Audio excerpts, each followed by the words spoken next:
Здравейте, приятели! Сигурен съм, че много от вас са се сблъсквали с такъв тип зарядно.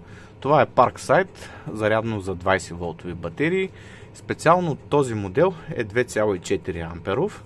По-новият модел от това зарядно е почти същото, но с малко по-интересни лампички тук отпред. Обаче проблемът и на това, и на по-новият модел е един и същ. Вътре охлаждането не е достатъчно и по тази причина изгаря обикновено транзистора или още няколко елемента след него.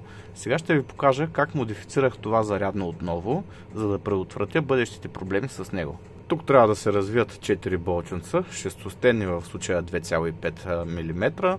На по-новите модели са с торкс захват, но този специално е с такива винчета.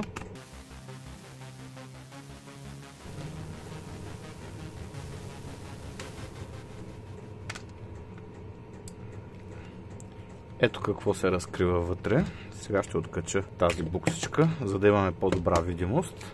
Тук виждате сега и каква модификация съм направил. Всъщност тук имаме един транзистор, който си загрява доволно, ето този. И фабрично радиаторчето е само това нещо тук, което абсолютно не е достатъчно.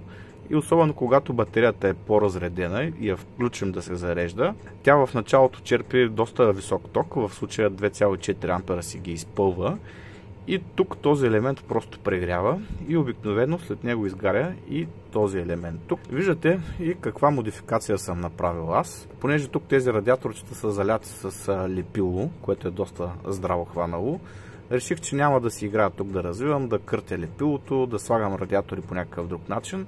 Това, което аз направих, е да пробия една дупчица през шината и в радиатора странично, и да използвам това парче тук, шина от алуминий, малко по-дебеличко.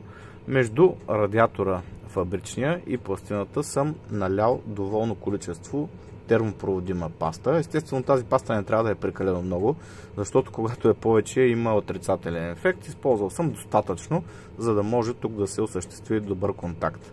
При това положение в момента температурата на този радиатор е 2 пъти по-малка при пълен товар, отколкото при фабричният вариант. Затова и тази модификация, която съм направил, ще предотврати бъдещите проблеми на това зарядно. Ако ви е харесало това видео, ударете му един палец и до нови срещи!